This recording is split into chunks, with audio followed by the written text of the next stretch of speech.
Après mon quart de 12 heures, mon mari m'a envoyé un message, j'ai déjà trouvé quelqu'un pour te remplacer. Disparaît de ma vie. 15 minutes plus tard, j'avais 50 appels manqués et le passage souterrain accueillait mon mari. C'est curieux de voir comment l'homme qui pensait que je m'écroulerais sans lui a paniqué au moment où j'ai cessé de l'attendre. Je vais être en retard. Ne m'appelle pas.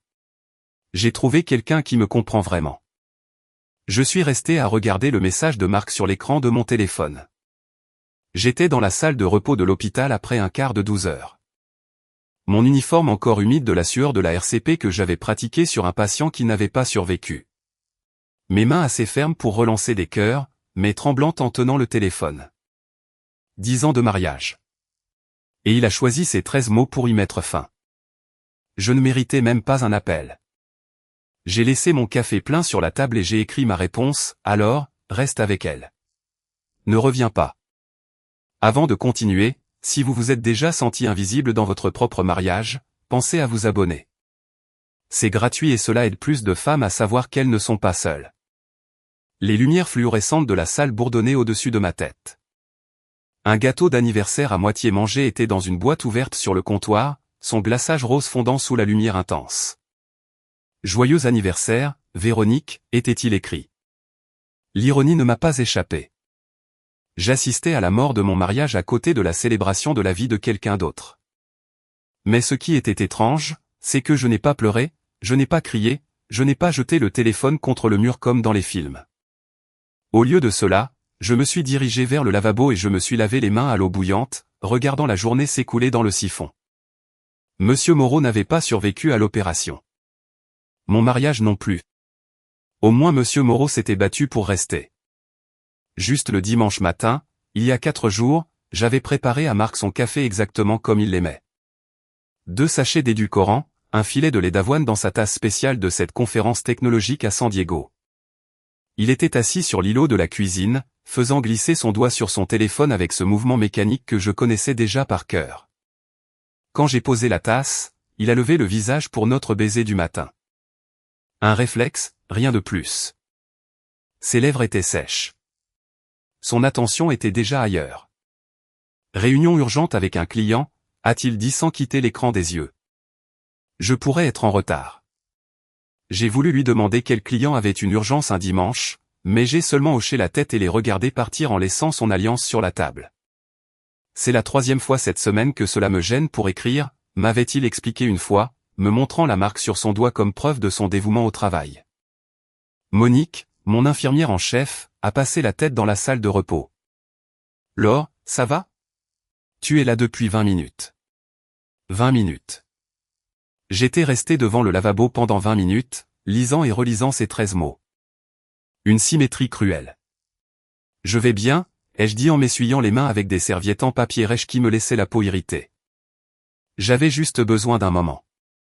Elle m'a observé avec cette intuition d'infirmière que nous développons toutes, cette capacité à détecter la douleur que les patients essaient de cacher. Prends ton temps. On s'en occupe ici. La vérité est que je le voyais venir depuis des mois, peut-être plus. Cela a commencé par de petites choses. Il a cessé de me demander comment s'était passée ma journée. Il a cessé de remarquer quand je prenais des quarts supplémentaires et a commencé à mentionner Valérie de son cabinet de conseil, avec cette désinvolture forcée de quelqu'un qui essaie de ne pas paraître intéressé. Valérie a eu une idée brillante pour le projet Petersen. Valérie est restée tard pour aider à la présentation. Valérie comprend vraiment la vision. Valérie. Même son nom sonnait comme quelqu'un qui avait le temps pour des cours de yoga et des dégustations de vin, pas comme quelqu'un qui rentrait à la maison avec le sang de quelqu'un d'autre sous les ongles. Il y a 6 mois, quand Marc a été promu associé principal, nous sommes allés dans un restaurant cher du centre-ville pour fêter ça. J'ai mis la robe noire qu'il m'avait offerte pour notre anniversaire, celle qui me faisait me sentir autre chose qu'une infirmière épuisée. Mais il a passé tout le dîner à envoyer des messages, son visage illuminé par l'écran du téléphone, souriant à des messages que je ne pouvais pas voir. Qui est-ce? Ai-je demandé en essayant d'avoir l'air décontracté. Valérie, me félicitant. Elle apprécie à quel point j'ai travaillé pour ça. Elle apprécie. Elle comprend. Ces mots m'ont transpercé la poitrine comme des éclats. Quand ai-je cessé de le comprendre? Ou simplement a-t-il cessé de me le permettre? J'ai repris mon téléphone et j'ai relu notre conversation. Des échanges vides sur des listes de courses et des paiements de factures. Ces messages de plus en plus courts. Les miens, de plus en plus insistants.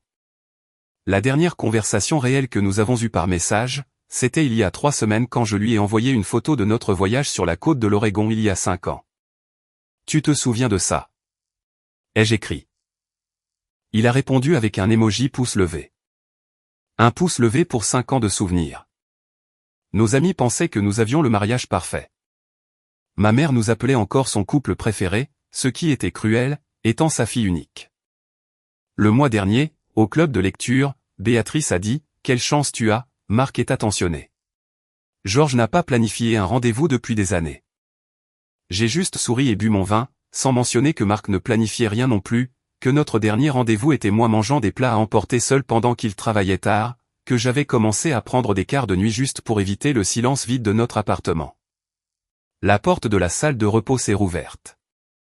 C'était Taï de pédiatrie qui sortait son récipient du réfrigérateur. Nuit difficile?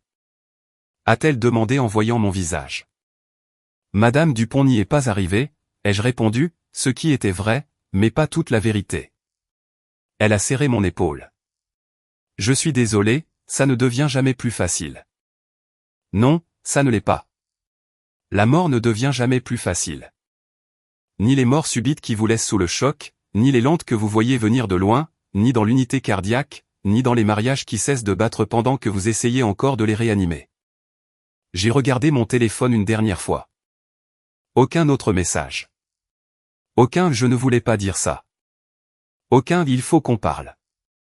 Juste ces 13 mots suspendus entre nous comme un diagnostic que personne ne veut entendre. Terminal. Inopérable. Nous ne pouvons plus rien faire. Le café que j'avais laissé avait refroidi, formant une pellicule à la surface. Je l'ai jeté dans le siphon et les regardé disparaître en spirale. 10 ans, 365 jours par an, plus quelques extras. Et cela s'est terminé par un message texte envoyé pendant que j'essayais de sauver la vie de quelqu'un d'autre. Je suis retourné à la zone de travail, mes baskets blanches grinçant sur le linoléum. Le rythme familier de l'unité de soins cardiaques m'a de nouveau accueilli. Moniteur bipant, respirateur chuchotant, cœur luttant pour continuer à battre. Le mien s'était déjà arrêté, je ne l'avais simplement pas remarqué jusqu'à cette nuit. Le reste du quart s'est déroulé comme un flou contrôlé. Madame Dupont dans la chambre 302 a fait un arrêt cardiaque à 23h30. Sa famille s'était disputée toute la journée avec nous au sujet de son ordre de non-réanimation, insistant sur le fait que leur mère voudrait que nous fassions tout, malgré les documents qui disaient le contraire. J'ai fait des compressions sur sa poitrine fragile, sentant les côtes craquer sous mes mains tandis que sa fille me criait de forcer davantage. Nous avons réussi à la réanimer après 18 minutes. Elle a tenu 1 heure de plus avant de refaire un arrêt. La deuxième fois, son fils m'a attrapé le bras. Vous n'en faites pas assez. Vous l'avez abandonné. J'ai voulu lui dire que parfois, essayer plus fort, c'est savoir quand s'arrêter, que le cœur de sa mère était fatigué, qu'elle était prête, même s'il ne l'était pas. Mais au lieu de cela, j'ai doucement retiré sa main et j'ai appelé la sécurité. Ils l'ont escorté vers la salle d'attente pendant que sa mère mourait pour la 3e et dernière fois en paix, sans public. Lorsque je suis retourné à la salle de repos à 21h, mon uniforme semblait avoir traversé une zone de guerre. Le sang de la ligne artérielle de Madame Dupont avait éclaboussé ma poitrine lorsqu'elle s'est détachée pendant les compressions. Mes pieds me faisaient mal dans mes baskets usées. Le bas de mon dos criait après des heures penchées sur des lits, ajustant des moniteurs, tenant les mains de personnes qui avaient peur de lâcher prise. Monique m'a trouvé près de la machine à café. Laure, il faut qu'on parle. Je savais ce qui arrivait. Elle m'observait depuis des semaines. Chaque quart supplémentaire que j'acceptais, chaque jour férié que je couvrais, chaque week-end que je passais ici au lieu d'être à la maison. Tu as fait des doubles quarts 6 fois ce mois-ci, a-t-elle dit d'une voix douce mais ferme. Ce n'est pas tenable. Je vais bien. J'ai besoin de l'argent. Nous économisons pour eux, je me suis arrêté. Pourquoi économisions-nous? Pour le voyage que Marc reportait toujours, pour la maison qu'il disait que nous ne pouvions pas encore nous permettre malgré sa promotion. Chérie, j'ai 20 ans d'expérience. Je sais quand quelqu'un fuit quelque chose. J'ai forcé un rire. Fuir? Je peux à peine marcher après aujourd'hui. Elle n'a pas souri. Tout va bien à la maison? La question est restée suspendue entre nous. Il y a 3 mois, j'aurais dit oui automatiquement. Il y a 2 mois, j'aurais peut-être hésité. Cette nuit-là, couverte du sang de quelqu'un d'autre, épuisée au-delà de toute mesure, je ne pouvais même pas faire semblant. Je devrais vérifier mes patients, ai-je dit. La main de Monique s'est posée sur mon épaule. L'offre tient toujours. Si tu as besoin de parler. J'ai hoché la tête et me suis réfugié dans la salle du personnel. L'endroit était vide. Seulement moi et le bourdonnement éternel du distributeur automatique. Je me suis effondré sur une chaise en plastique et j'ai sorti mon téléphone pour prévenir Marc que je serais en retard. C'est là que je l'ai vu, envoyé il y a 3 minutes. Je vais être en retard. Ne m'appelle pas. J'ai trouvé quelqu'un qui me comprend vraiment. Au début, les mots n'ont pas enregistré. Je les ai lus comme on lirait des doses de médicaments ou des résultats de laboratoire de manière clinique, distante. Puis mon cerveau a réagi et chaque mot a explosé en séquence. J'ai trouvé quelqu'un qui me comprend. Le bourdonnement de la machine est devenu plus fort. Ou peut-être était-ce le sang qui battait dans mes oreilles. La lumière fluorescente au-dessus de ma tête a clignoté, projetant des ombres tremblantes sur le sol sale. Quelqu'un avait laissé un magazine médical ouvert sur la table, sur un article concernant les arythmies cardiaques. L'ironie de lire sur des battements irréguliers pendant que le mien oubliait comment fonctionner. Mes mains n'ont pas tremblé quand j'ai écrit ma réponse. Cela m'a surprise. Ces mains qui avaient tremblé en essayant de sauver Madame Dupont, qui avait échoué quand son fils m'a accusé de ne pas en faire assez, étaient complètement fermes pendant que j'écrivais, alors, reste avec elle.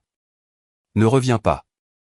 J'ai appuyé sur envoyer et j'ai posé le téléphone face contre terre sur la table. Le distributeur automatique a continué à respirer mécaniquement, comme un ventilateur, maintenant en vie quelque chose qui aurait dû être laissé mourir avec dignité. Je me suis levé et je suis allé aux toilettes, me retrouvant face à mon reflet impitoyable dans le miroir, du sang sur mon uniforme, des cernes profonds, des cheveux s'échappant de la queue de cheval que j'avais faite à 6 heures du matin. Mais mon visage était calme, décidé, comme si je venais de prendre une décision médicale critique que tous les autres étaient trop émotifs pour prendre. De retour dans la salle, j'ai éteint complètement le téléphone et je l'ai rangé dans mon casier. Puis je suis retourné dans la zone. Tout va bien? A demandé Taï en me croisant dans le couloir. Parfaitement, ai-je répondu. Et je le pensais. Les 3 heures suivantes auraient dû être éternelles. Elles auraient dû être une torture, mais elles se sont déroulées avec une clarté cristalline. J'ai mis à jour les dossiers avec une concentration que je n'avais jamais eue. J'ai administré des médicaments avec une précision presque zen. Quand Monsieur Dubois dans la chambre 308 s'est plaint de la gestion de sa douleur, j'ai ajusté sa dose sans le débat interne habituel pour savoir s'il cherchait des médicaments. Quand une infirmière fraîchement diplômée a eu des difficultés avec une voie intraveineuse, j'ai guidé ses mains avec une patience que je ne savais pas avoir. À minuit, Monique m'a trouvé en train de réorganiser le placard des fournitures. Que fais-tu? L'inventaire. L'équipe du matin se plaint toujours de ne rien trouver. Elle s'est appuyée contre le cadre de la porte. Tu es différente cette nuit, Laure. Plus calme. Et cela m'effraie plus que si tu étais effondrée. J'ai aligné les boîtes de compresse avec une précision militaire. Peut-être que j'ai finalement compris quelque chose. Tu veux le partager avec la classe? Je me suis tourné vers elle. Tu sais quelle est la partie la plus difficile de ce travail? Ce n'est pas la mort. Ce ne sont pas les familles qui nous blâment, ni même l'écart de 12 heures. J'ai fait une pause. C'est de rentrer à la maison avec quelqu'un qui ne comprend pas pourquoi nous faisons ça, qui ne comprend pas pourquoi nous restons tard à tenir la main d'un inconnu. Pourquoi nous pleurons dans la voiture après avoir perdu un patient? Pourquoi nous revenons jour après jour, même quand ça nous brise? L'expression de Monique s'est adoucie. Je ne cherche pas la pitié, ai-je dit en retournant aux fournitures. Je dis juste que j'ai finalement compris. J'ai pris une grande inspiration. Tu ne peux pas forcer quelqu'un à te comprendre. Soit ils le font, soit ils ne le font pas. J'ai haussé les épaules. Et s'ils ne le font pas, forcer, c'est comme faire de la RCP à quelqu'un qui est sans pouls depuis 1 heure. J'ai regardé les compresses. Tu ne fais que briser des côtes pour rien. Elle m'a observé quelques secondes de plus. Après l'inventaire, tu rentres à la maison, Laure. Je pars à 1 heure, je te promets. Elle est partie. Non sans me serrer l'épaule une fois de plus. Ce petit geste de compréhension signifiait plus que 10 ans de Marc demandant « Comment s'est passée ta journée ?» sans vraiment écouter la réponse. À 1h45 du matin, j'ai terminé le placard. Chaque chose à sa place, chaque étiquette tournée vers l'avant. L'ordre au milieu du chaos. Le contrôle, là où je pouvais le trouver. J'ai enlevé mon uniforme taché de sang dans le vestiaire, le mettant dans un sac de risque biologique avec une étrange satisfaction. Le sang n'était pas le mien, la douleur n'était pas la mienne. Pour une fois, la tragédie appartenait à quelqu'un d'autre. Mon téléphone est resté éteint dans le casier. Quoi que j'attende, cela pouvait attendre éternellement. L'ascenseur du parking sentait les vieilles cigarettes et la déception. J'ai serré mon sac contre ma poitrine, mes baskets grinçant sur le sol métallique tandis que je voyais les chiffres descendre. Étage 1, étage 2, étage 3. Ma voiture, une Ford Focus de 10 ans, était exactement là où je l'avais laissée 14 heures plus tôt, quand j'avais encore un mariage. Le moteur a démarré au 3e essai. J'aurais dû le faire vérifier des semaines plus tôt, mais Marc s'occupait toujours des voitures. Encore une chose que j'aurais à apprendre à faire seul. Cette pensée aurait dû m'effrayer. Au lieu de cela, je me suis senti étrangement excité, comme si on m'avait donné la permission de devenir quelqu'un de nouveau. Chicago, à minuit, avait l'air différent quand on roulait vers la liberté, au lieu de rentrer chez soi. Les rues étaient mouillées par la pluie précédente. Les néons se reflétaient dans les flaques comme des aquarelles brouillées. Je suis passé devant le café où Marc et moi avions eu notre premier rendez-vous, la librairie où nous passions nos dimanches après-midi avant que les dimanches ne deviennent son jour de travail permanent. Le bar où nous avions célébré notre dernier anniversaire il y a 6 mois. Il était parti tôt pour une crise. Bien sûr. Le supermarché ouvert 24h24 est apparu comme une oasis. Je me suis garé de travers, occupant de place. Parce que je le pouvais, parce qu'il n'y avait personne pour critiquer ma façon de conduire, parce que de petites rébellions semblaient nécessaires cette nuit-là. Les lumières fluorescentes à l'intérieur rendaient tout le monde malade. Ou peut-être ne voyais-je que mon propre reflet dans les portes automatiques. J'ai pris un chariot, bien que je n'ai besoin que de 2 choses.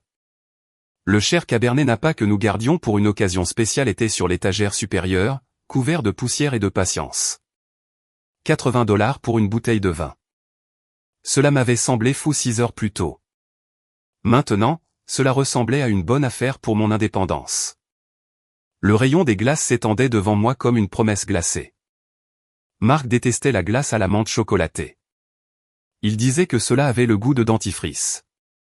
J'ai pris 2 pots, puis du café, qu'il trouvait trop amer, du cheesecake aux fraises, qu'il considérait trop sucré.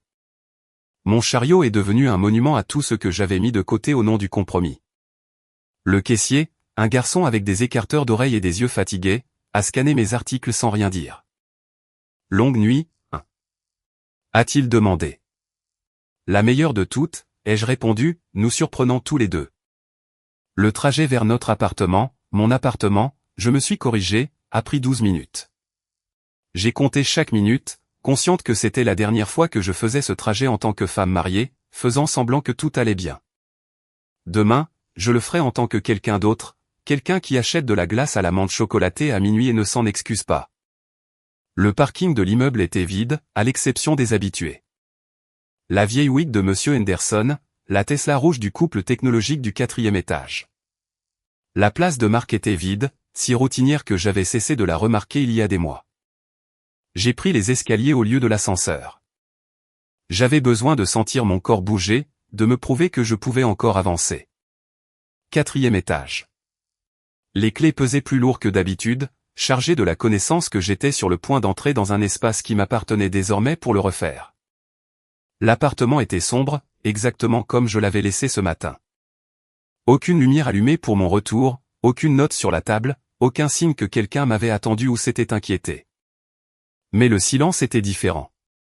Avant, il était oppressant, rempli de tout ce qui n'avait pas été dit. Maintenant, il était expectant, comme la pause avant le début d'une chanson. J'ai allumé toutes les lumières, inondant l'endroit d'une clarté que Marc aurait appelée un gaspillage. La pièce a pris vie et soudain, j'ai tout vu clairement. Le canapé gris que j'avais choisi pendant qu'il était en conférence, le tableau abstrait qu'il disait ressembler à un éternuement de peinture, mais que j'avais acheté quand même et accroché pendant qu'il était en voyage. La bibliothèque remplie de mes magazines médicaux et de ses livres d'affaires non lus, nos intérêts séparés comme les week-ends d'un couple divorcé. Mon téléphone est resté silencieux dans mon sac. Je savais que je devais l'allumer, affronter l'avalanche de messages qui m'attendaient. Au lieu de cela, j'ai d'abord ouvert le vin sans prendre la peine d'utiliser l'aérateur spécial que Marc insistait pour que nous ayons. Cela avait le goût de la rébellion et du soulagement. J'ai traversé chaque pièce, verre à la main, voyant notre vie ensemble telle qu'elle était, la chambre d'amis qu'il avait transformée en bureau, où il passait la plupart des nuits. La salle de bain avec sa collection de colonnes chères et mon shampoing de supermarché. La chambre avec le lit king size, qui semblait pleine même quand il n'était pas là. Finalement, debout sur notre petit balcon avec vue sur la ville, j'ai sorti mon téléphone. Mon doigt a hésité sur le bouton d'alimentation. Une fois allumé, tout serait réel. Le message, ma réponse, la fin, tout serait là, permanent. J'ai appuyé sur le bouton. L'écran s'est allumé exactement à 22h47. Pendant 3 secondes, rien ne s'est passé. Puis l'avalanche est arrivée. Appel manqué de Marc. Appel manqué de Marc. Appel manqué de Marc. Les notifications s'accumulaient si vite que je ne pouvais pas les lire. Le téléphone vibrait sans arrêt, comme s'il faisait une crise. 53 appels manqués, 28 messages textes, 6 messages vocaux. Tous de lui. J'ai fait glisser l'écran et j'ai lu les messages. Chacun une étape du deuil en temps réel. Cela s'est mal passé. Je ne voulais pas dire ça. Laure, s'il te plaît, appelle-moi. C'est ridicule. Tu exagères. Il faut qu'on en parle. Où es-tu? Je sais que tu vois ça. C'est fou. Tu ne peux pas mettre fin à notre mariage par un message. Réponds au téléphone, s'il te plaît. Je suis désolé, ce n'est pas ce que tu crois. Valérie ne signifie rien. Je rentre à la maison. Où es-tu? Ce n'est pas ton genre. Tu me fais peur, Laure. S'il te plaît, je t'aime. J'ai lu le dernier à voix haute vers l'horizon de Chicago. Je t'aime. 3 mots qui auraient tout signifié ce matin. Maintenant, ils ressemblaient à de faux billets, inutiles, offensants. Entre les messages désespérés de Marc, j'en ai trouvé 3 de Lucie. Marc m'a appelé. Tu vas bien, Laure? Qu'est-ce qui se passe? Il a l'air désespéré. Appelle-moi, sans juger, juste inquiète. J'ai répondu, je vais mieux que bien. Il a décidé de rester tard avec quelqu'un qui le comprend. J'ai juste rendu la chose permanente. Ouvre cette bouteille de vin que tu gardes. Demain, on fête ça. Sa réponse a été immédiate, oui. Vin, mouchoir et caution en attente. J'ai ri pour de bon, seul sur mon balcon, presque à 23h. La ville s'étendait à mes pieds. Des milliers de lumières, des milliers de fenêtres, chacune avec une vie à l'intérieur. Combien d'entre elles étaient dans des mariages comme le mien? Combien de personnes étaient sur des balcons à lire des messages désespérés de quelqu'un qui n'avait compris ce qu'il avait que quand il était déjà trop tard? Mon téléphone a sonné à nouveau. Marc encore. J'ai regardé sa photo de contact remplissant l'écran. Nous sur la côte de l'Oregon, plissant les yeux au soleil, son bras autour de moi, comme s'il voulait vraiment que je sois là. J'ai laissé sonner jusqu'à ce que ça passe sur la messagerie vocale. Puis j'ai supprimé le message sans l'écouter. Le vin était meilleur à chaque gorgée. Les lumières de la ville devenaient floues. Je ne savais pas si c'était à cause de l'alcool ou des larmes. Je m'en fichais. J'ai levé mon verre à Chicago, aux inconnus derrière ses fenêtres éclairées, aux garçons du supermarché, à Monique, qui savait que quelque chose n'allait pas, à Madame Dupont, qui s'est battue jusqu'à ce qu'elle ne puisse plus, à Lucie, qui avait de l'argent pour la caution prêt. Pour nous comprendre nous-mêmes, ai-je dit à personne et à tout le monde, parce que c'est la seule chose que nous pouvons vraiment contrôler. Le téléphone s'est illuminé à nouveau. Un autre appel de Marc. Numéro 54. Je l'ai posé face contre terre sur la table du balcon et je suis entré manger de la glace à la menthe chocolatée directement du pot, comprenant enfin le goût de la liberté. La glace s'était transformée en soupe quand je suis finalement allé me coucher. J'ai laissé le pot sur la table du salon. Une petite rébellion contre la règle de Marc de ne pas y manger.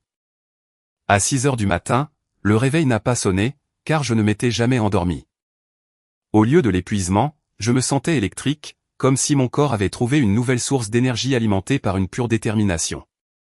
J'ai appelé l'hôpital à 7 heures, écoutant la sonnerie pendant que je préparais du café dans la cafetière à piston que Marc n'utilisait jamais parce qu'il disait que c'était trop de travail.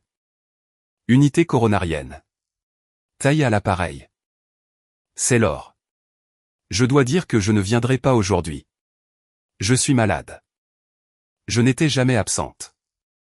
3 ans sans une seule absence, ni pendant les saisons de grippe, ni quand j'ai eu une intoxication alimentaire, ni quand je me suis blessé au dos en déplaçant l'équipement d'exercice de Marc, qu'il n'utilisait jamais. Tu vas bien? Je t'ai trouvé différente hier soir. Je suis parfaite. J'ai juste des affaires personnelles à régler. Une autre pause. Monique a mentionné que tu avais peut-être besoin de temps. Prends soin de toi. Oui. J'ai raccroché et j'ai appelé la banque. Pendant que j'attendais en ligne, j'ai fait glisser mon alliance de ma main gauche et je l'ai passée à la droite. La marque pâle qu'elle a laissée ressemblait à une cicatrice, une qui s'estomperait avec le temps. Banque. Denise à l'appareil. Comment puis-je vous aider? J'ai besoin de séparer un compte joint. La voix de Denise a pris ce ton prudent que les gens utilisent dans les situations délicates. Bien sûr, je peux vous aider. Les 2 titulaires seront-ils présents? Non, juste moi. 20 minutes plus tard, je suis entré dans l'agence du centre-ville. Denise s'est avérée être une femme d'environ 60 ans avec des yeux gentils et des ongles parfaitement manucurés. Elle n'a pas commenté mes vêtements froissés de la veille, ni le fait que je séparais mes finances à 9 heures du matin un jeudi. Comment souhaitez-vous diviser les fonds? A-t-elle demandé, les doigts près sur le clavier. Exactement en 2. Je ne veux pas être vengeresse. Elle a hoché la tête et a commencé à taper. Les chiffres sur son écran m'ont fait réaliser à quel point nous avions économisé en ne dépensant jamais pour rien qui nous rendait heureux. Pas de vacances, car Marc était toujours trop occupé. Pas de concert, car il disait que la musique live était chaotique, pas de dîner sympa, car il préférait faire du réseautage lors d'événements professionnels auxquels je n'étais pas invité. Vous aurez besoin de nouveaux chèques. Nouveau tout, ai-je dit. Nouveau compte, nouvelle carte, tout nouveau. Elle a souri légèrement. Un nouveau départ, le plus nouveau de tous. À 10h30 du matin, j'étais de retour à l'appartement avec un nouveau compte bancaire, des chèques temporaires à mon nom et le numéro de Michel le serrurier, que Denise avait discrètement écrit sur un post-it. C'est mon neveu, avait-elle expliqué. Il a aidé beaucoup de mes amis dans leur transition. Mickey est arrivé dans une camionnette avec Fresh Start Locksmith peint sur le côté. Trop parfait pour être vrai, mais il était là, Madame Renard. Il était plus jeune que ce à quoi je m'attendais, peut-être une trentaine d'années, avec des bras tatoués et une ceinture à outils qui inspirait confiance. C'est moi. Il a examiné les serrures avec un intérêt professionnel. Problème avec le petit ami? Problème avec le mari. J'ai fait une pause. Futur ex-mari. Ah. Il a sorti ses outils. Vous seriez surprise du nombre d'appels que je reçois les jeudis. Il y a quelque chose avec les jeudis. Ils font que les gens réalisent qu'ils méritent mieux. Pendant qu'il travaillait, il m'a raconté des histoires. La femme qui a changé les serrures après avoir trouvé le profil de rencontre de son mari toujours actif. L'homme qui a découvert l'infidélité de sa femme via leur compte Netflix partagé. Le couple qui a changé les serrures le même jour et a dû se rencontrer dans le couloir pour rire de la situation. Vous avez l'air très calme pour tout ça, a-t-il commenté en ajustant le 3e verrou. Je travaille en cardiologie. Quand vous avez tenu le cœur de quelqu'un dans vos mains, changer les serrures ne semble pas si dramatique. Bon point. Il a essayé la nouvelle clé. Le clic du verrou a sonné de manière définitive. Vous voulez toutes les copies? Toutes.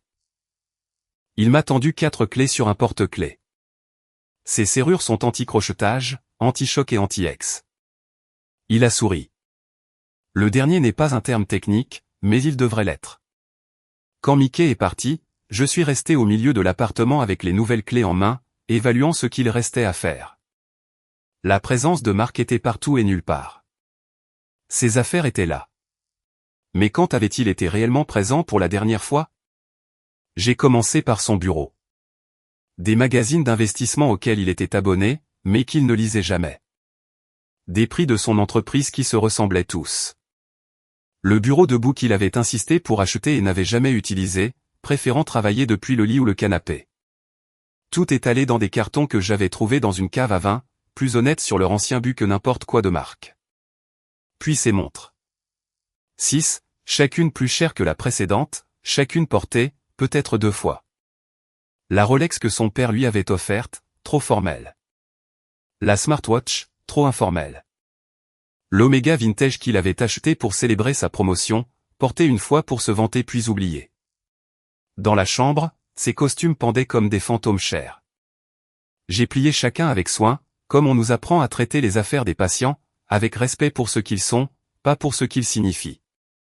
Ses cravates, parfaitement rangées par couleur, presque sans usage, ses chaussures, brillantes et alignées comme des soldats qui n'avaient jamais vu de bataille. La salle de bain a pris le plus de temps, sa routine de soins personnels, qui coûtait plus que mes mensualités de prêt étudiant, des bouteilles de cologne organisées par saison, bien qu'il utilise toujours la même, la brosse électrique qu'il avait changée 3 fois en 2 ans. Toujours à la recherche de la propreté parfaite pour son sourire parfait. J'ai trouvé des choses dont j'avais oublié l'existence. La carte d'anniversaire que je lui avais donnée l'année dernière, toujours dans l'enveloppe, non ouverte, une photo de notre lune de miel cachée derrière ses produits capillaires. La montre que j'avais économisée pendant des mois pour lui offrir pour son 30e anniversaire. Encore dans sa boîte avec l'étiquette. À 14 h, 11 cartons étaient empilés près de la porte. Un témoignage en carton d'un mariage qui avait pris fin bien avant la nuit précédente, sauf que j'avais été la seule à essayer de le réanimer. Mon téléphone a vibré. L'interphone. Mademoiselle Renard. La voix d'Henri était professionnellement neutre, mais la question derrière était perceptible. Monsieur Renard est en bas. Sa clé ne fonctionne pas. J'ai entendu Marc en arrière-plan, frustré. Ce n'est pas qu'elle ne fonctionne pas. Il y a quelque chose qui ne va pas avec le système. Le système fonctionne parfaitement, Henri, ai-je répondu. Son accès a été révoqué. Ses affaires sont emballées près de la porte. Pourriez-vous l'aider à les charger? Bien sûr, mademoiselle Renard. J'ai fait une pause. Et Henri, à partir de maintenant, juste mademoiselle Renard. Compris, mademoiselle Renard. Je mettrai à jour le système. J'ai raccroché et j'ai regardé les cartons près de la porte. Par l'interphone, j'ai entendu l'ascenseur arriver, le murmure professionnel d'Henri, puis la voix de Marc, plus forte, chargée de tension. Mon téléphone a sonné immédiatement. Laure, qu'est-ce que c'est? Sa voix vibrait entre la fureur et quelque chose qui ressemblait presque à de la peur.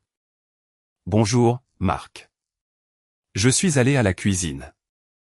J'avais besoin de faire quelque chose avec mes mains. J'ai commencé à laver la tasse de café du matin, la cafetière à piston qu'il n'avait jamais appris à utiliser. Les serrures, les cartons. Tu fais une dépression nerveuse? Non, ai-je dit en séchant la tasse avec précision. J'ai une révélation. Ce n'est pas la même chose. C'est de la folie. Tu es complètement irrationnel pour un message. J'ai placé la tasse dans le placard, l'alignant parfaitement. Ce n'est pas pour un message, Marc, c'est pour un message honnête. Après des années de malhonnêteté et tout le reste. Je ne sais même pas ce que ça signifie. Cela signifie que tu as enfin dit la vérité, tu as trouvé quelqu'un qui te comprend. Valérie, pas de ton entreprise. Silence. Puis la défense. Valérie est une collègue. Nous travaillons ensemble sur des projets. Des projets, ai-je ri, mais ça a sonné amer. C'est comme ça qu'on appelle ça maintenant. Rien ne s'est passé. Rien ne s'est passé encore, mais tu voulais que ça arrive. J'ai pris une profonde inspiration. Tu l'as voulu pendant des mois. Chaque fois que tu parlais de ces idées brillantes, de ces stratégies, de la façon dont elle comprend ta vision. Ma voix est restée ferme. Tu as eu une relation émotionnelle, Marc. Que tu l'aies touché ou non. Ce n'est pas « je ne déforme rien ». Je clarifie. J'ai fait une pause. Tu as dit que tu avais trouvé quelqu'un qui te comprend. Temps présent. Tu as trouvé. Pas « je pourrais trouver ». Ou peut-être que je trouverai. Tu l'as déjà trouvé. J'ai regardé vers la porte. Je me mets juste de côté pour que tu puisses aller chercher ça sans moi. J'ai entendu sa respiration saccadée de l'autre côté. En arrière-plan, Henri chargeait les cartons dans l'ascenseur. Chaque coup sourd. C'était un autre morceau de notre mariage qui s'en allait. Alors, où suis-je censé aller? Sa voix était devenue plus petite. La colère s'est dégonflée en quelque chose de différent. Chez Valérie, chez ton frère, dans cet appartement d'entreprise que tu utilisais pour toutes ces urgences avec des clients. Je ne sais pas, Marc, mais ce n'est plus mon problème de le résoudre. Tu es ma femme. Tu étais ta femme. Maintenant, je suis la femme qui respecte ton besoin d'être compris par quelqu'un d'autre. Il a raccroché. 20 secondes plus tard, il a rappelé. Nous devons en parler en personne. Non, nous n'avons pas à le faire. Tu ne peux pas mettre fin à 10 ans comme ça. C'est toi qui y as mis fin, Marc. Je ne fais que gérer les conséquences. Cette fois, quand il a raccroché, il n'a pas rappelé immédiatement. Je suis resté dans la cuisine en silence, la lumière de l'après-midi inondant les fenêtres qu'il voulait couvrir de rideaux opaques. La paix semblait irréelle comme le calme après une tornade, quand on vérifie si on a encore tous ses membres. À minuit, le téléphone a vibré. Ce n'était pas Marc. Un numéro inconnu avec un long message. Bonjour Laure. C'est Valérie de l'entreprise de Marc. Je veux que tu saches que rien de physique ne s'est jamais passé entre nous. Nous avons eu des conversations profondes sur le travail et sur la vie. Mais je ne franchirai jamais cette ligne avec un homme marié. S'il y a eu une connexion émotionnelle et peut-être que des sentiments ont surgi qui n'auraient pas dû, mais je te jure que nous n'avons pas agi sur eux. Marc t'adore, il parle de toi tout le temps. Ces longues nuits étaient pour le projet Morrison en grande partie. Bon, parfois nous parlions d'autres choses personnelles, mais c'est normal entre collègues qui passent du temps ensemble. Je pense que tu interprètes mal notre chimie professionnelle. Nous pouvons parler de femme à femme. Je n'ai jamais voulu que cela arrive. Je l'ai lu 3 fois. Chaque lecture en révélait davantage. Rien de physique et signifiait qu'ils y avaient pensé. Sentiments confirmaient ce que je savais déjà. Il parle de toi tout le temps était au passé et probablement des plaintes. Chimie professionnelle n'était qu'une autre façon de dire relation émotionnelle. Je n'ai pas répondu. Le lendemain matin, le téléphone a sonné à 7h30. La mère de Marc, Carole, depuis son appartement luxueux en Floride. Laure, ma chérie, qu'est-ce que c'est que toutes ces absurdités que j'entends? Bonjour, Carole. Marc m'a appelé à minuit. Hystérique. Il dit que tu l'as mis dehors, que tu as séparé les comptes. Ce n'est pas comme ça que les mariages fonctionnent. J'ai failli rire. Carole, à son 3e mariage, me donnant des leçons sur le fonctionnement d'un mariage. Marc a trouvé quelqu'un qui le comprend mieux. Je respecte cette décision. Les hommes disent des bêtises quand ils sont stressés. Tu ne peux pas prendre chaque mot au pied de la lettre. Oui, je peux, et je le fais. Tu abandonnes trop facilement après tout ce que vous avez construit. Je l'ai regardé en silence, bien que je ne puisse pas la voir. Que avons-nous construit, Carole? Vraiment, une vie où il travaille 12 heures par jour et je dîne seul? Où il passe plus de temps avec Valérie qu'avec moi? J'ai pris une profonde inspiration. Ce n'est pas un mariage. Ce sont 2 personnes avec la même adresse. Sa voix s'est à peine brisée. Et qui va s'occuper de lui? Il a 37 ans et gagne $200 000 par an. Je pense qu'il va survivre. Mais son anxiété, ce n'est plus ma responsabilité. Elle a raccroché. Il semblait que raccrocher était une tradition familiale. 2 heures plus tard, Lucie est arrivée avec ce qu'elle a appelé son kit d'urgence pour les divorces. 2 bouteilles de vin, du chocolat cher, des mouchoirs et sa tablette remplie d'appartements à louer. Elle m'a trouvé perché sur une échelle en train de peindre un mur d'accentuation d'un corail éclatant. Eh bien, ce n'est pas ce à quoi je m'attendais, a-t-elle dit en posant tout. À quoi t'attendais-tu? Des pleurs, du drame, casser des assiettes de manière thérapeutique. J'ai souri à peine. J'ai assez pleuré l'année dernière. Chaque fois qu'il a choisi le travail plutôt que nous, chaque fois qu'il a mentionné Valérie, chaque fois que j'ai dîné seul. J'ai continué à peindre. Je n'ai plus de larmes. Elle m'a observé en silence, mes coups de pinceau fermes couvrant le beige que Marc insistait à trouver relaxant. Tu sais quoi? A-t-elle finalement dit. Je ne l'ai jamais aimé. J'ai failli laisser tomber le pinceau. Quoi? Il était condescendant. Tu te souviens à ton anniversaire quand il a corrigé ta façon de prononcer le vin, ou à Noël quand il t'a expliqué ton propre travail? Elle a secoué la tête. C'était épuisant d'être près de lui. Nous le pensions toutes. Mais tu étais si déterminé à ce que ça marche, déterminé à être aveugle, plutôt. Non, a-t-elle répondu, déterminé à tenir tes vœux. Il y a une différence entre abandonner et savoir quand s'arrêter. Elle s'est approchée et a pris un autre pinceau. Et tu as su quand t'arrêter. Nous avons terminé le mur ensemble. Éclaboussé de gouttes corail qui ressemblaient à des confettis de célébration. La couleur a transformé la pièce. Elle l'a rendue chaude là où elle était froide, vivante là où elle était stérile. Il va revenir, a dit Lucie en se lavant les mains. Les hommes comme Marc reviennent toujours. Quand Valérie verra qu'il est vraiment disponible, elle va s'enfuir. Quand il devra laver ses vêtements, cuisiner et gérer ses propres émotions, il reviendra en rampant. Peut-être, ai-je répondu en observant le mur. Mais je ne serai pas là. Lucie est partie cet après-midi-là après m'avoir aidé à réorganiser les meubles. Enfin, l'espace me semblait mien. J'admirais le mur corail, déjà sec et vibrant, quand la sonnette a retenti à 20h30. J'ai regardé par le Judas. Le frère de Marc, Daniel, avec un visage qui préférait être n'importe où ailleurs. J'ai ouvert la porte, mais je ne me suis pas écarté. Daniel, laisse-moi deviner. Intervention d'urgence. Il a ajusté sa sacoche en bandoulière, la même qu'il portait depuis l'université. Je peux entrer. Tu as pris l'avion depuis Denver pour Marc, pas pour moi. Laure, s'il te plaît, écoute-moi.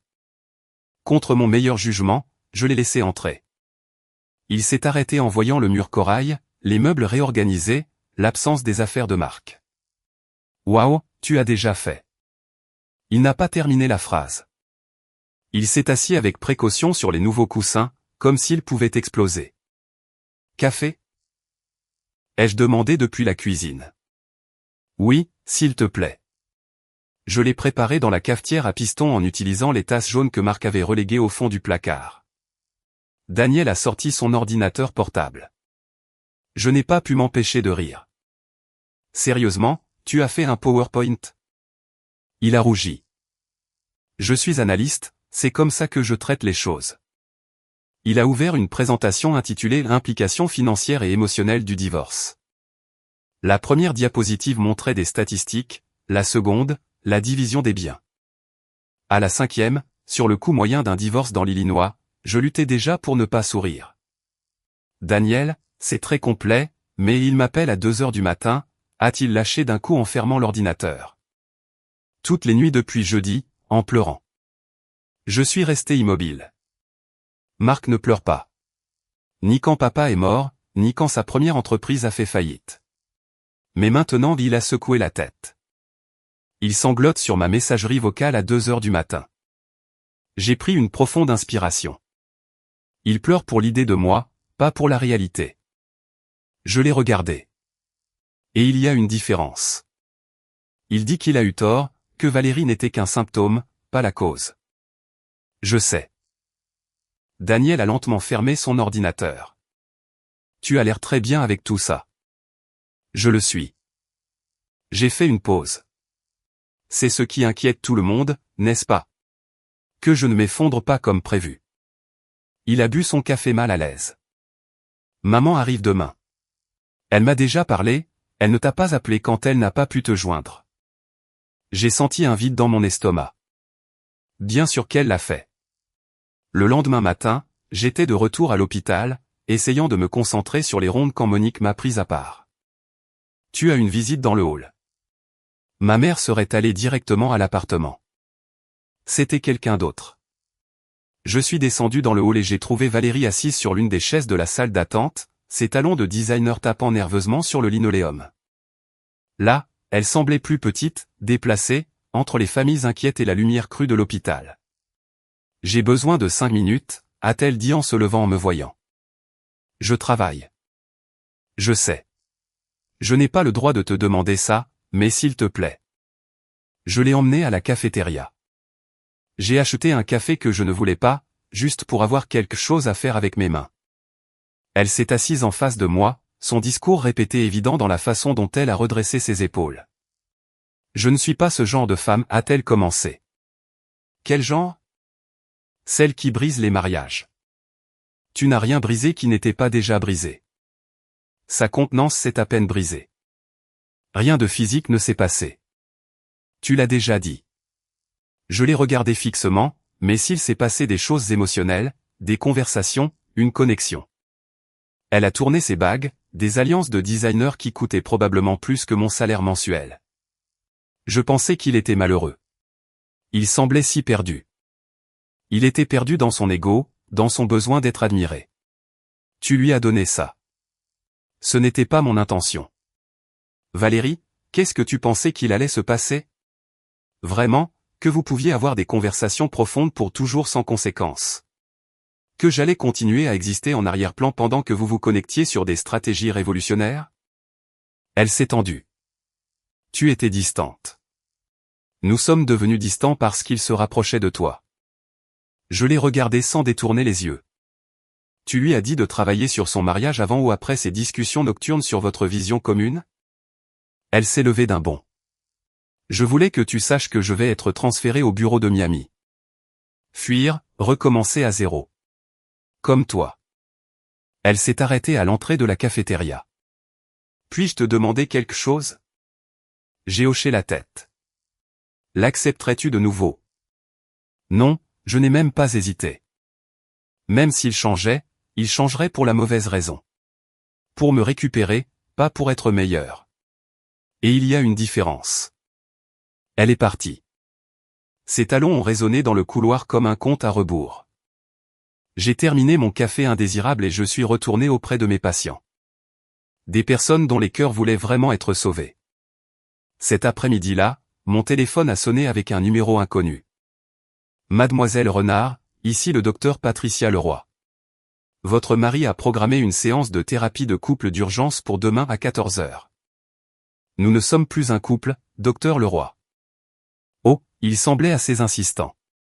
Il a mentionné que vous traversiez un désaccord temporaire. Ce n'est pas temporaire. Nous divorçons. Je comprends. Son ton professionnel a à peine hésité. Puis-je être franche? Il semblait assez dérégulé quand il a appelé. Peut-être qu'une thérapie individuelle serait plus appropriée. C'est une excellente suggestion. Vous devriez le lui dire. Je le ferai. Elle a fait une pause. Mademoiselle Renard, vous semblez étonnamment sereine. Vous recevez du soutien de quelqu'un. Oui, ai-je répondu, de moi-même, pour la première fois depuis des années. Je venais de rentrer chez moi quand la voiture de ma mère s'est arrêtée dehors. Je l'ai observée depuis la fenêtre, descendant avec 2 plats et une expression de jugement que je pouvais voir à 4 étages de hauteur. Elle est entrée avec sa copie de la clé. Elle s'est figée en voyant le mur corail. Laure-Marie Renard. Que as-tu fait? Redécoré. Elle a posé les plats et a commencé à inspecter l'endroit, pointant les espaces vides. Où est la cafetière? Marc l'a emporté. La télévision aussi. Le système de son aussi. J'ai sorti mon téléphone et je lui ai montré les relevés bancaires conjoints des 3 dernières années. 87% des dépenses étaient payées par moi. Il a contribué à 13%. Principalement pour des choses à son nom ou qui impressionnaient ses collègues. Elle a observé les chiffres, suivant les transactions du doigt. Tu te payais tes propres cadeaux d'anniversaire. Il les oubliait souvent. J'ai fait une pause, et parfois, il me remboursait. Elle s'est laissée tomber sur le canapé réaménagé. Evanston est à 40 minutes. Tu aurais pu m'appeler. Pourquoi? Pour te dire que je me suis enfin défendu, que j'ai cessé de faire semblant? Je l'ai regardé. Pour dire que j'avais besoin de ma mère? Non. J'ai pris une profonde inspiration. C'est ce que personne ne comprend. Je n'ai pas besoin d'être sauvé. Ni d'intervention, ni de plat fait maison. J'ai fait un geste autour de moi. J'ai besoin qu'on me fasse confiance, que je sais ce que je fais. Elle a regardé l'appartement comme si elle le voyait pour la première fois comme le mien et non le nôtre. Le corail est joli, a-t-elle admis à voix basse. Il fait ressortir la lumière. Elle est restée dîner. Nous avons mangé en silence. Confortable. Elle a laissé le deuxième plat dans le congélateur. Elle m'a embrassé le front comme quand j'avais 12 ans et est partie sans essayer de réparer quoi que ce soit d'autre. Cette nuit-là, j'ai mieux dormi que depuis des mois. 3 semaines se sont écoulées dans un tourbillon de quarts de travail et de petites libertés. J'ai acheté des rideaux que Marc aurait détestés. J'ai recommencé à lire. Je me suis souvenu du son de mon propre rire. Puis, Monique m'a intercepté pendant le changement de quart avec cette expression qu'elle a quand elle a une trop bonne rumeur. J'ai vu ton ex hier soir, a-t-elle dit en faisant semblant de ranger des papiers qui étaient déjà rangés. Ah. Oui, dans ce bar à vin prétentieux de River North avec une brune qui semblait préférer un traitement de canal plutôt que d'être là. Ce doit être Valérie. Il était penché vers elle, essayant de lui parler et elle regardait son téléphone. Elle n'a même pas levé les yeux quand il a commandé. Les yeux de Monique brillaient. Le karma est merveilleux. Je ne m'attendais pas à ressentir de la satisfaction, mais elle n'est pas venue. Au lieu de cela, j'ai ressenti une tristesse inattendue. Pas pour nous, pas pour ce que nous avions perdu, mais pour Marc, pour l'homme qui avait tellement peur d'être ordinaire qu'il a détruit tout ce qui était réel en cherchant quelque chose qui brillait de loin. C'est triste, ai-je dit simplement. Monique m'a regardé surprise. Tu n'es pas contente? Pourquoi serais-je contente de voir souffrir quelqu'un que j'ai aimé, même s'il l'a mérité? Cet après-midi-là, j'ai décidé de ranger le placard du couloir, le dernier recoin où sa présence subsistait. Derrière des manteaux qu'il ne portait jamais, j'ai trouvé une boîte oubliée, ses vieux cahiers, quelques cravates neuves et au fond un carnet en cuir que je n'ai pas reconnu. Je n'aurais pas dû l'ouvrir, mais je l'ai fait. Les entrées dataient d'il y a 5 ans, juste après sa première grande promotion. Son écriture, normalement soignée, devenait chaotique par endroits. Laure a sauvé la vie de quelqu'un aujourd'hui. Elle a littéralement relancé un cœur avec ses mains. Je vends des logiciels à des gens qui n'en ont pas besoin. Comment puis-je rivaliser avec ça? Une autre entrée. Elle ne me fait jamais me sentir inférieur, mais je me sens inférieur à côté d'elle. Elle est si ferme, si sûre d'elle. Que se passera-t-il quand elle réalisera qu'elle s'est mariée en dessous de son niveau? J'ai tourné la page. C'est celle qui me coupe le souffle. Je l'aime tellement que ça me fait peur. Et si elle se rend compte que je ne suis qu'un homme ordinaire, et si elle me quitte? La dernière ligne m'a laissé immobile. Peut-être que si je la quitte d'abord émotionnellement, ça fera moins mal quand elle partira. Je me suis assise sur le sol du placard, entouré de cartons et de papiers, comprenant enfin. Marc n'avait pas cessé de m'aimer. Il avait cessé de s'aimer lui-même. Et au lieu d'y faire face, il a cherché la validation auprès de quelqu'un qui ne le connaissait pas assez pour voir à travers la façade. Valérie voyait le consultant à succès. Je voyais l'homme qui avait des crises de panique avant les présentations. Valérie voyait la confiance. Je voyais l'enfant qui cherchait encore l'approbation de sa mère à 37 ans. Valérie comprenait sa façade, je comprenais sa base et cela l'effrayait plus que de me perdre. Mon téléphone a vibré, numéro inconnu, mais dans l'aperçu, le nom d'un cabinet d'avocats est apparu. 1 heure plus tard, un coursier est arrivé avec une enveloppe qui pesait plus que ce qu'elle aurait dû. À l'intérieur se trouvaient les papiers de divorce. La signature de Marc y était déjà.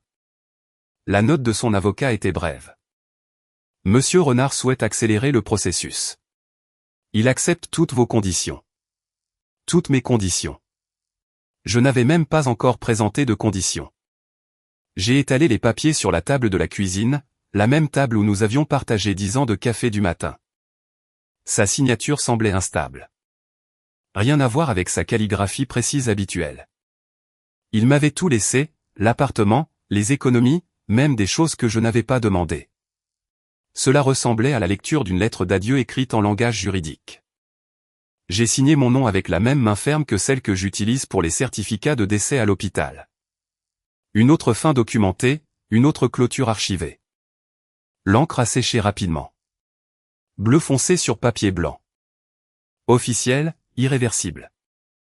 2 jours plus tard, j'ai croisé Kevin au supermarché, le meilleur ami de Marc depuis l'université, celui qui avait été son témoin de mariage, celui qui avait juré que je lui ferais du bien. Il achetait des pizzas surgelées et de la bière. La liste universelle de quelqu'un hébergeant un ami au cœur brisé. Lors il semblait vouloir être n'importe où ailleurs. Bonjour Kevin. Nous sommes restés là, entre les légumes surgelés et les glaces, sans savoir comment gérer la situation. Il reste chez moi, a-t-il finalement dit. Sur le canapé. C'est bien. Il ne devrait pas être seul. Kevin a ri, mais sans humour. Valérie l'a quitté. Il a fait une pause. Enfin, elle ne l'a pas vraiment quitté parce qu'ils n'étaient jamais vraiment ensemble. Mais elle lui a dit qu'elle avait besoin d'espace. Il a secoué la tête. Curieux, comment ça fonctionne? Je n'ai rien dit. Qui avait-il à dire? Il pleure, a continué Kevin. Toutes les nuits. Il regarde les photos de son mariage sur son téléphone. J'ai dégluti. Il dit qu'il a tout détruit pour quelqu'un qu'il n'aimait même pas tant que ça. Elle aimait l'idée de lui et lui aimait l'idée d'être compris sans avoir à être vraiment vulnérable. Kevin a ajusté son panier. Il sait qu'il est trop tard. Il sait qu'il ne peut pas réparer ça. Mais Laure, je ne l'ai jamais vu comme ça. Il m'a regardé. C'est comme s'il se réveillait enfin et réalisait ce qu'il avait. J'ai pris un pot de glace. La bonne, celle que Marc disait toujours trop chère. Parfois, les gens ont besoin de perdre quelque chose pour en comprendre la valeur, a dit Kevin. Je l'ai regardé. C'est dur. Non, ai-je répondu. C'est honnête. J'ai payé ma glace et l'honnêteté est ce qui manquait depuis le début. Kevin m'a observé quelques secondes. Tu vas bien?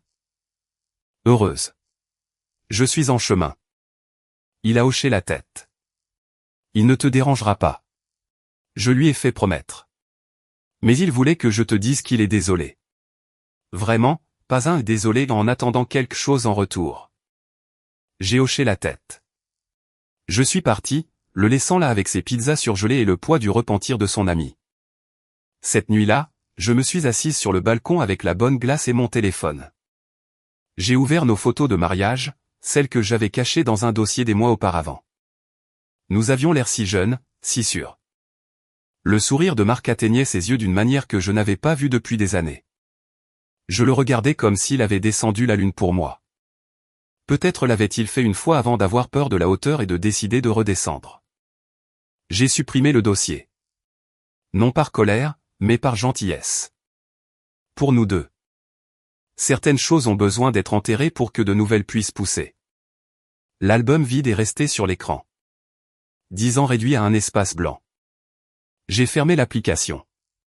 J'ai terminé ma glace pendant que les lumières de Chicago brillaient en dessous comme des promesses que j'étais enfin prête à me faire à moi-même.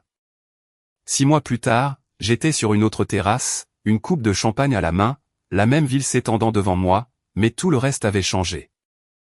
Lucie et Monique ont insisté pour célébrer ma promotion au poste de chef de l'unité coronarienne, au même endroit où Marc m'avait demandé en mariage 11 ans auparavant. Le Skyview Lounge. L'ironie n'échappait à aucune de nous. Alors, a trinqué Lucie, qui a sauvé son propre cœur avec la même précision qu'elle sauve celui des autres. À ne pas avoir besoin que quelqu'un d'autre nous comprenne, a ajouté Monique avec le poids de son propre divorce d'il y a 3 ans. J'ai levé ma coupe à nous choisir. Les coupes ont teinté tandis que le soleil se couchait sur la ville. Le bar de la terrasse avait été rénové. Nouveaux meubles, nouvelle lumière, même un nouveau nom, mais la vue restait la même. Le skyline découpant l'horizon, les bâtiments s'allumant comme des bijoux. Je me suis souvenu d'être au même endroit à 23 ans, disant oui à un homme qui promettait pour toujours. Maintenant, à 34 ans, je me disais oui à moi-même.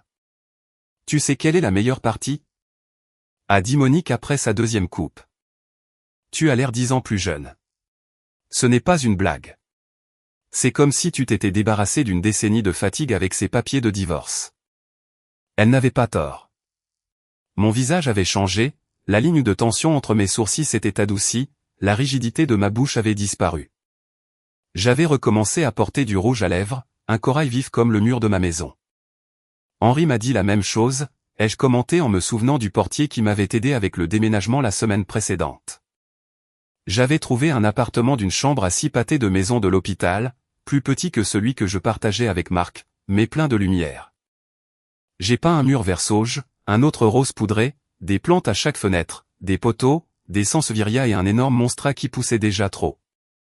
Les meubles étaient tous les miens, choisis pour le confort, pas pour l'apparence. Henri m'a aidé à monter les cartons, toujours discret, mais il n'a pas pu s'empêcher de dire « Mademoiselle Renard, excusez-moi de le dire, mais vous êtes rayonnante. » J'ai souri. Puis il a ajouté à voix plus basse « Monsieur Renard vient encore parfois. » Il se gare en face et regarde vers l'appartement. Je crois qu'il ne sait pas que vous avez déménagé. J'ai haussé les épaules. Qu'il regarde, ai-je dit en rangeant la vaisselle de ma grand-mère dans les nouvelles armoires. Il cherche quelqu'un qui n'existe plus. 2 semaines après mon déménagement, à ce qui aurait été notre 11e anniversaire de mariage, mon téléphone a vibré. Un message de Marc. J'ai vu l'aperçu. Maintenant je comprends. Ce que je cherchais était j'ai fait une capture d'écran sans lire le reste. Je l'ai envoyé au groupe avec Lucie et Monique. Lucie a répondu instantanément avec des émojis rieurs. Monique a écrit « L'employé du mois du karma ». J'ai archivé le message sans l'ouvrir. Certains mots arrivent trop tard pour avoir de l'importance. C'est comme faire de la RCP à quelqu'un qui est déjà parti, vous pouvez suivre la procédure, mais vous ne pouvez pas ramener ce qui n'est plus là. Cette nuit-là, j'ai travaillé dans l'unité coronarienne que je dirigeais désormais. Les mêmes lumières fluorescentes bourdonnaient. Le même distributeur automatique était toujours dans la salle de repos, mais tout semblait différent. Quand vous construisez, au lieu de fuir. J'étais en train de mettre à jour les dossiers quand je l'ai vue. Laura, l'infirmière fraîchement diplômée, assise seule dans la salle de repos à minuit, regardant son téléphone avec cette expression si familière de quelqu'un qui fait semblant que tout va bien. Longue nuit. Ai-je demandé en me servant un café. Elle a sursauté et a éteint rapidement son écran. Oh, docteur Renard. Oui, monsieur Perrier dans la chambre 302. Il est difficile. J'ai secoué doucement la tête. Ce n'est pas ce qui te donne cette expression. Elle a lâché un rire vide. Mon mari travaille encore tard. 3e fois cette semaine. Il dit que c'est normal, mais ton intuition te dit autre chose. Ses yeux se sont remplis de larmes, mais elle les a retenus. Je suis sûr que j'exagère. Je me suis assise en face d'elle. J'ai repensé à mes propres aubes dans cette même salle. Puis-je te raconter quelque chose? Elle a hoché la tête. La nuit où mon mariage a pris fin, j'étais exactement ici. Mon ex-mari m'a envoyé un message disant qu'il avait trouvé quelqu'un qui le comprenait mieux. J'ai fait une pause. Tu sais ce que j'ai fait? Quoi? Je lui ai dit de rester avec elle. Je l'ai regardé droit dans les yeux. Ce fut la meilleure décision de ma vie. Les yeux de Laura se sont écarquillés. Comme ça, sans plus. J'ai nié. Mettre fin, c'était le plus facile. Les 10 ans de faire semblant avant ça, c'était ça le plus difficile. J'ai bu une gorgée de café froid. Les nuits à travailler tard, la distance qui s'accroît. Ce sentiment que tu es folle de remarquer des choses que tous les autres font semblant de ne pas voir. Je l'ai regardé avec fermeté. C'est ce qui te détruit vraiment. Elle a baissé les yeux. Et si je me trompe? Et s'il travaille vraiment? Je me suis légèrement penché en arrière, observant sa fatigue. Alors, avoir une conversation honnête ne fera pas de mal. Mais d'après mon expérience, quand ton intuition crie si fort, elle a souvent raison. J'ai fait une pause. La question est, veux-tu passer des années à chercher des preuves ou veux-tu te faire confiance? Elle est restée pensive. Tu as eu peur quand tu y as mis fin. Beaucoup. J'ai souri à peine. Mais tu sais ce qui me faisait le plus peur? Passer encore 10 ans à attendre que quelqu'un me voie pendant que je disparaissais. Son expression a légèrement changé. Te comprendre toi-même, Laura, est plus important que d'être comprise par quelqu'un d'autre. J'ai posé mes mains sur la table. Et parfois, quand quelqu'un te dit littéralement ou figurativement, ne m'appelle pas, la meilleure réponse est simplement, d'accord, je ne le ferai pas, point. Laura a hoché lentement la tête. Quelque chose s'est mis en place en elle. Ma mère disait toujours que toutes les fins ne sont pas des échecs. J'ai souri. Ta mère a raison. Certaines fins sont des victoires déguisées en pertes. Je me suis levé.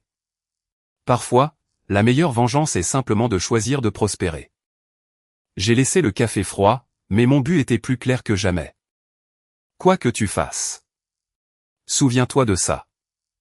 Tu as la permission de te choisir toi-même. Ce n'est pas de l'égoïsme, c'est une nécessité. Je suis retourné dans la zone de travail, passant devant les moniteurs cardiaques, chacun marquant le rythme d'un cœur, certains stables, d'autres luttant, tous essayant de continuer, comme nous. La seule différence est que les cœurs humains peuvent choisir leur propre rythme quand ils cessent de permettre aux autres de le dicter.